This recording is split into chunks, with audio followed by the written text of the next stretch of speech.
Hey everyone, this is my 2024 F150. This is the 2.7 V6, and I'm going to be putting in the K&N Lifetime High Flow Air Filter, which helps you from replacing your air filter all the time, and it actually gives you a little bit of extra horsepower, so why not? Why would you not go for something like this?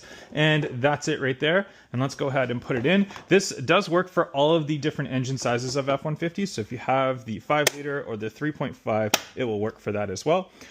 Take these two clips out, pretty simple, and then the air filter box will kind of come out from this side, so lift it up a little bit and then just push it from that side and it comes out.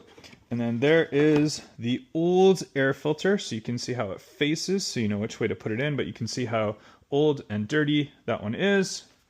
Chuck that out, and there is our new one right here. So we're just going to go ahead and place our new one.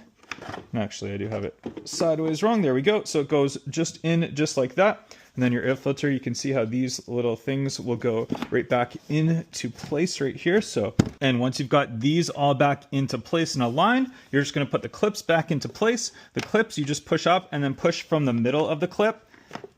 There we go. And this one again from the middle of the clip. There we go. And that's it. You're all done.